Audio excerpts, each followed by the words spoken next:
Em pleno século XXI, a gente quer te fazer uma pergunta. Como vai a sua saúde mental? Em meio ao dia a dia, buscar o equilíbrio entre o emocional e também os resultados é essencial. Quem vai nos ajudar a entender esse momento que de uma forma ou de outra atinge todos nós é a psicóloga Franciane Schuster. Seja muito bem-vinda. Obrigada, Fábio. Obrigada por esse espaço da bandeira branca, para a gente poder também falar sobre a saúde mental, sobre nossas emoções. Vamos iniciar então nosso bate-papo, né? Certamente será bem produtivo. Com toda certeza. Eu começo questionando você, que é a profissional da área melhor para falar sobre isso, porque assim, na rua é difícil encontrar uma pessoa que não reclame que falta tempo, está com pressa. Só que em pleno século XXI, em plena atualidade, onde tudo é mais fácil, a tecnologia voa, o pessoal reclama que falta tempo. Por que tanta pressa? Exatamente, né, Fábio? Na verdade, as pessoas, a gente já sabe, através de dados, que o nosso país é o país mais ansioso do mundo, onde a gente tem mais pessoas agitadas, irritadas, estressadas, Então, a gente também pensa do porquê que isso está acontecendo, E muito do que a gente vem observando também foi muito pós-pandemia, do qual as pessoas também ficaram, num formato diferente de vida, tendo que se reorganizar suas estruturas mentais, de familiares também, com muitas perdas, e vieram enfrentando também muitas dificuldades dentro do seu espaço emocional, Então a qualidade de vida também modificou muito. E hoje a gente sabe também um ponto muito importante, que as pessoas chegam com uma autocobrança muito grande, sobre, por exemplo, metas, cumprimento de metas, dar conta das coisas.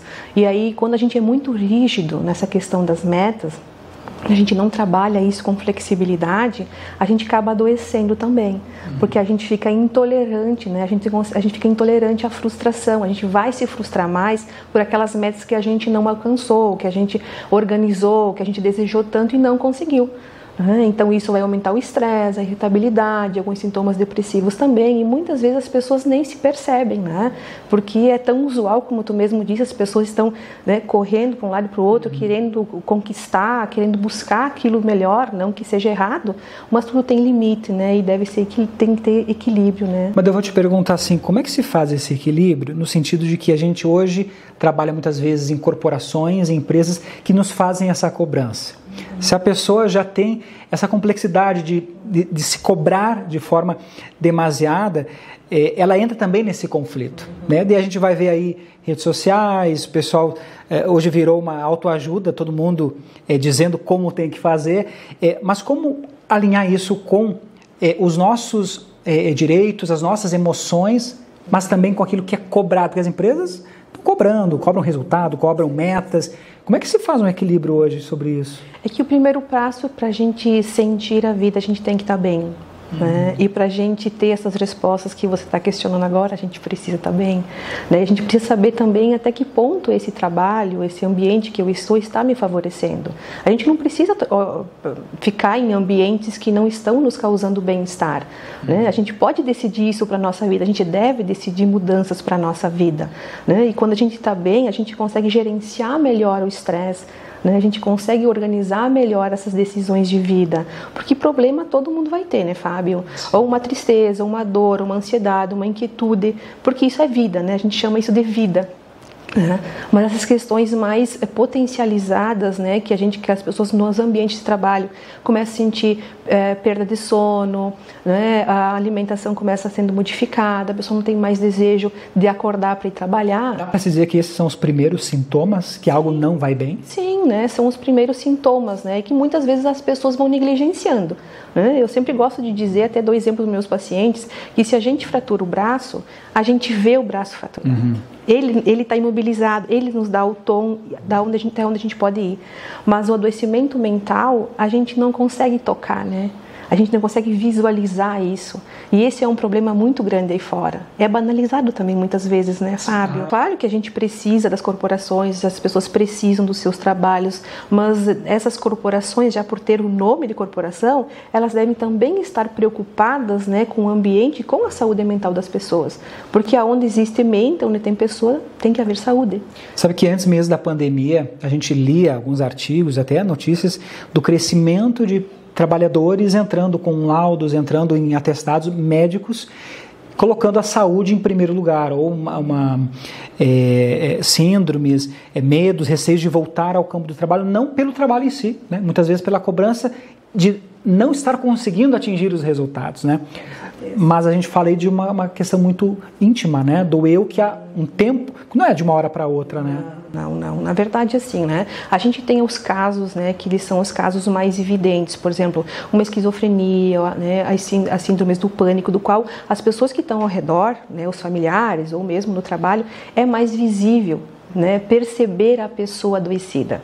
Mas nós temos uma infinidade de casos, né, Fábio, que existem sintomas e eles não são tão perceptíveis, né? A pessoa às vezes até nega, camufla, isso vai passar, né? Ou eu vou sair para me divertir, isso vai passar, né? Amanhã vou ter uma noite boa de sono e vai passar. Então a gente tem que pensar que muito dos sintomas iniciais eles podem passar despercebidos, tá? Até pela rede de apoio. Às vezes a gente não quer demonstrar fraqueza, fragilidade, principalmente no momento de vida que a gente está hoje, né, tão competitivo, né, onde as pessoas buscam sim os seus objetivos, buscam traçar metas, né, mas já aproveitando também a palavra metas, é importante ter esse olhar sobre o que a gente deseja para a nossa vida, né, ter alguns propósitos de vida, mas como eu falei anteriormente, de forma mais flexível, né, Fábio, não daquela forma mais rígida, que a gente não dá espaço para nada de errado acontecer.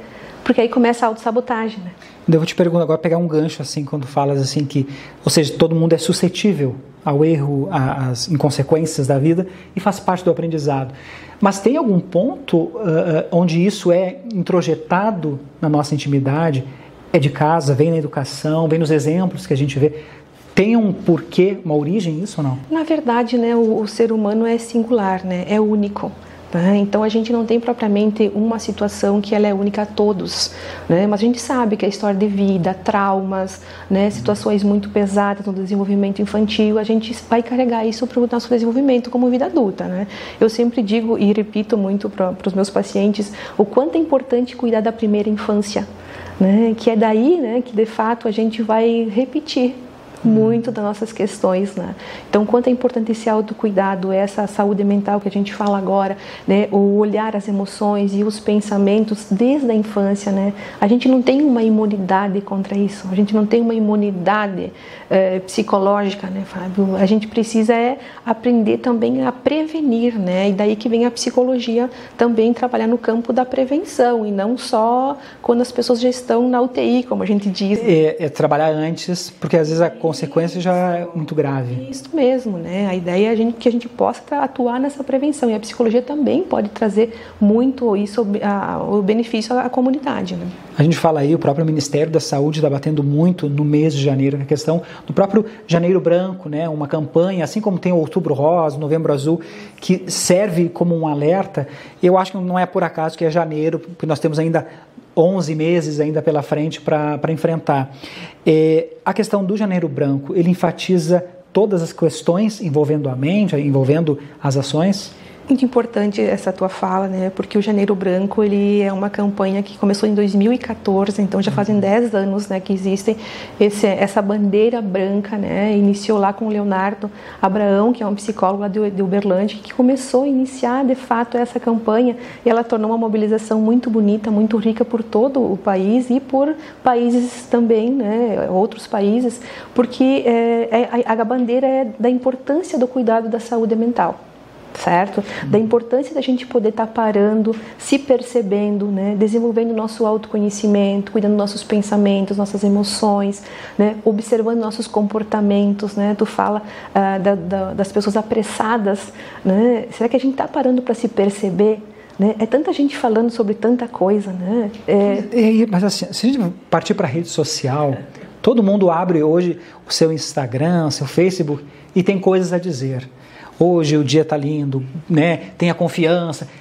Até onde isso é positivo? Eu tenho uma preocupação muito grande com aquele otimismo nato, sabe? Não é bem assim. Não é bem assim, né? Porque todo mundo tem problema, né? O padre, o pastor, a psicóloga, o médico, todos nós temos problemas porque somos seres humanos, né? Então acho que o objetivo também é olhar, sim, as nossas redes sociais, porque a gente compartilha muita coisa positiva, né? Mas, como te falei, é muita informação e pouca formação. Hoje em dia as pessoas falam sobre tudo. mas a gente não tem também como medir ou mediar que conhecimento é esse. As pessoas tomam tudo muito como verdades, né? Muitas pessoas precisam vender algumas verdades, né, que não vão se encaixar em todos os modelos de vida. Tá? Então, quanto é importante, de novo, a gente estar bem, a gente conhecer os nossos limites, né, Fábio? Eu sempre falo muito sobre isso, a gente conhecer os nossos limites, para a gente também dar limite ao outro, né? A gente saber dar limite ao outro, a gente saber dizer o não ao outro, até onde as questões dos outros têm que nos atingir, né? As pessoas estão postando muito, na verdade, escrevendo, mas falando pouco. As pessoas estão falando cada vez menos, Fábio, e a fala é terapêutica, né? Agora, pegando esse gancho também, a gente conversava antes de nós gravarmos aqui, tu me disseste que tu encerrou 2023 com lista de espera. 2024 tem lista de espera de pacientes, de pessoas querendo falar, serem ouvidas.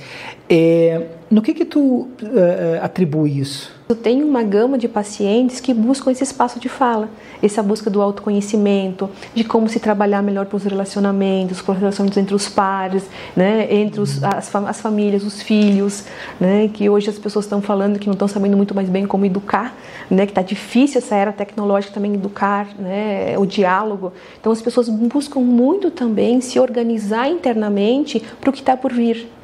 E o que está por vir? Essa inquietação toda que a gente no início comentou, essa agitação toda, né? As crianças, por exemplo, agitadas, né? Não parando para escutar, os pais também não conseguindo ter esse espaço, esse tempo para essa família, para esses filhos. Então, quanto é importante, né? Eu acho que eu sempre gosto de trazer a realidade e como ela é, né? E nós somos finitos, né, Fábio? Pelo menos por aqui, né? Então a gente tem que saber que a gente tem um tempo aqui e esse tempo a gente tem que se dedicar também àquilo que a gente escolheu. Se a gente escolheu ter uma família, a gente precisa ter tempo para se dedicar a ela, né? A gente precisa ter tempo para se dedicar a nós mesmos, né? Estar bem até para estar bem para o outro. Isso, né? E outra situação do amor próprio que a gente fala, né? E eu sempre gosto de elencar muito bem que a gente precisa sim se amar muito, se valorizar muito, certo? O primeiro amor é o nosso, né? É o amor próprio, tá? E às vezes as pessoas podem pensar que isso é ser egoísta, mas eu não concordo com isso, porque eu acredito que isso seja autocuidado, né? E quando a gente se cuida, quando a gente se ama, quando a gente se preserva, quando a gente cuida da nossa saúde, tanto física quanto emocional, né, Fábio? A gente vai ter mais gerenciamento para cuidar do outro, de quem está perto da gente, né? Nossa família, nossos filhos, nossos amigos, nosso trabalho, né? Nossos colegas de trabalho também. Então, esse amor próprio tem que estar acontecendo. Para a gente viver bem, né? A gente tem que se conhecer e a gente tem que ter equilíbrio. Então a gente precisa ter esse equilíbrio em todas as partes da nossa vida, inclusive nessas voltas diferentes, né? Porque a gente não sabe o que está por vir também, né? A gente passou por uma pandemia, quer dizer, a gente pode passar por diversas outras situações, pode ser no seu íntimo, na sua família, né? E como que a gente vai resolver isso? Tá? Então, como é importante, de fato, né, Fábio, a gente está podendo conversar sobre essas questões e levar essas reflexões lá para quem está nos assistindo um pouquinho, que é inquietante, né? A gente não vai ter resposta para tudo, obviamente, né? Mas quando a gente começa a parar um pouquinho, né, a gente está tão conectado, né, com o mundo, mas tão desconectado com a gente mesmo, né? A gente está numa desconexão muito grande. A gente iniciou falando da pressa, do acelerado. Como desacelerar um pouco? Eu acredito que o ponto principal é ter informação, né? Isso que a gente está começando a fazer por aqui, né? A gente levando informação às pessoas do que está acontecendo, né? As pessoas começam a refletindo melhor como é que vai meu dia hoje, né? Eu gosto de dar o exemplo da pizza, Fábio, né? Se me permite, eu posso falar, quem sabe. Se você está em casa, né, no seu trabalho, faz aí um círculo, né, e tenta dividir esse círculo em pedaços de pizza. Por exemplo, cada um tem as suas decisões aí. Pode dividir pelo trabalho, pela família, que tempo você destina ao trabalho, que tempo você vai destinar à família, ao lazer, né, ao descanso, ao estudo. Cada um vai ter ali seu pedaço de pizza, né? Aí tu vai lá e desenha, né, quanto da minha pizza eu destino para o trabalho. Que pedaço é esse? Que pedaço é esse eu destino para o lazer? Que pedaço é esse que eu destino para os meus filhos, para a minha família, né, para os meus estudos, né, ou para nada também, né? Só para o ócio produtivo também. E aí depois que estiver pronto, dá uma olhada para aquela pizza. né? E observa qual que é a parte maior que está te exaurindo, tá? E qual que é aquela bem pequenininha ou as pequenininhas que de fato você precisaria em 2024 dar uma olhada. Algumas pessoas diriam assim, não, mas o trabalho é o pedaço maior, porque é com ele que eu consigo dar uma boa casa, boas férias, uma roupa boa, uma alimentação boa. Só que isso às vezes não está contabilizado o tempo com a família, a tua dedicação de estar ali presente. Claro, o financeiro precisa, mas muitas vezes tu acaba renunciando a outras coisas que podem impactar no futuro. Claro que sim. Já tem uma máxima, não sei quem foi que criou, né, que diz que quem não tem tempo para cuidar da sua saúde vai precisar de tempo para cuidar da sua doença, tá? Seja ela a sua ou de um familiar. Tá? Porque o tempo é importante. Como a gente pode organizar esse tempo, né, Fábio? Eu acho que a gente precisa organizar melhor nossos tempos de trabalho, né? Claro, algumas pessoas, quem sabe, não é possível, mas não acredito que toda a população não consiga organizar, né? Então a gente pode organizar melhor nossos tempos de trabalho, a gente pode organizar tempos de lazer, tempos de parada, organizar uma alimentação melhor, organizar uma atividade física, cuidar muito bem do sono, Fábio. Esse é um ponto assim que eu não começo com nenhum paciente novo sem primeiro organizar o sono desse paciente. Quantas horas tu está dormindo, né? Descansando. 10 pessoas, assim, eu vou deixar uma margenzinha aí, tá? 8 estão dormindo o suficiente. Tá? Então isso é muito preocupante, tá? Porque não existe saúde mental, não existe emocional, tá? Sem sono. Porque isso é biológico, né? Ninguém vai mudar esse HD, Fábio. Tá? Vai mundo, ninguém vai mudar o HD. Então a gente precisa de descanso, a gente precisa de repouso, de qualidade. As pessoas estão tendo muita insônia, tá? E com isso vem irritabilidade, vem cansaço, o estresse aumenta, né? Tudo fica mais difícil, tá? Você levar a tua vida, você conduzir a tua vida para uma organização com qualidade. Qual a orientação que tu passa para a gente... sim, todos temos desafios, todos temos problemas. Isso é inerente, porque nós somos seres... Estamos aí no dia a dia, lidando com pessoas diferentes, com mentalidades diferentes, mas nós temos que tentar buscar o equilíbrio. Como fazer isso de uma forma, talvez, natural?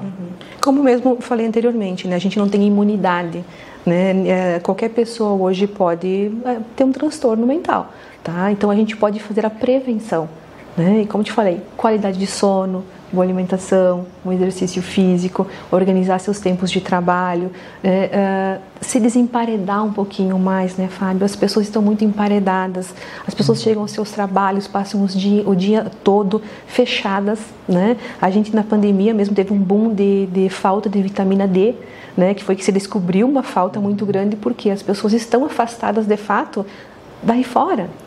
Botar o pé na grama. Isso, né? A natureza, né? Do ar, a gente conversar do olho, né? A gente até tem pesquisas, né, Fábio, agora recentemente que saíram, bem curiosas, inclusive, de que quando a gente está conversando, por exemplo, no WhatsApp, né? Você está me falando uma coisa interessante ou até engraçada e eu vou digitar o riso lá, né? O kkk. Mas eu não estou rindo, né? Estou digitando o riso. As expressões já não existem. Isso, né? A gente não está mais fazendo esse formato de olho no olho. E o cérebro está desaprendendo essas funções, né? Tanto que hoje as pessoas falam também do autismo, nessa questão do contato, do olho no olho, mas será que muitas das questões as crianças não estão tendo também essa oportunidade de ter esse contato? Já chamamos a responsabilidade dos pais aí também. Então fica também um alerta sobre as telas, né, Fábio? Sobre o excesso de telas que as pessoas estão consumindo, né? Não muito antigamente, aí as pessoas, vamos pensar, acabava a novela das 9, como diziam, né? As pessoas não tinham muito mais o que fazer e iam dormir. E aí faziam um padrão de sono, né? Por exemplo, 10 às 7 da manhã, tá? E existia ansiedade? Sim, mas muito menos, né? Também, porque as pessoas tinham um padrão de sono, né? Hoje as pessoas, vou citar a situação de séries, né? Eu acho que sim, tem muitas coisas positivas, muitas coisas que a gente pode aprender dentro das séries, mas às vezes a pessoa começa a entrar numa maratona e às 3 horas da manhã está assistindo séries, e aí 7 da manhã tem que acordar para trabalhar. Tem que ter um equilíbrio. É isso mesmo. Então, tu percebe que tem coisas que a gente pode fazer diferente e não é impossível, não é tão difícil assim. E a gente vai estar preservando nossa saúde mental, nossa qualidade de vida, tá? Inclusive aí, né, para os jovens que muitas vezes ficam muito nas telas, não tem muito essa percepção, né? Mas logo mais aí, né, a gente tem o Alzheimer chegando, as demências chegando, e tudo isso tem influência. Ou seja, tem uma origem que, e volto a dizer, em pleno século XXI, que nós temos muita informação, não dá para dizer que a gente não sabe, né? Isso mesmo. A gente tem um leque de possibilidades, mas a gente também tem que fazer as escolhas certas, né? Com certeza, e tu percebes que são escolhas que não são tão difíceis assim. Então é a parte que é da gente e cabe a gente, vamos fazer, né? E tem a parte também governamental, de ações, né? De combate, de ajuda, né? Então cada um faz a sua parte. Ok, Franciane, muitíssimo obrigado. Foi uma conversa muito satisfatória, a gente acaba aprendendo mais sobre a mente humana e sabendo que existe sim chance e possibilidade de ser feliz, né? Com certeza, Fábio, eu que agradeço também esse espaço, como tu falei, e desejo também as pessoas que estejam nos escutando, que estejam em casa, né, que façam o 2024 melhor, né, coloque lá como uma meta também, quem sabe a saúde mental, o autocuidado, né, o equilíbrio da vida, né, o comunicar-se melhor, o expor mais suas emoções, né, guardar menos coisas. Muitíssimo obrigado mais uma vez. Vocês que nos acompanharam, até a próxima.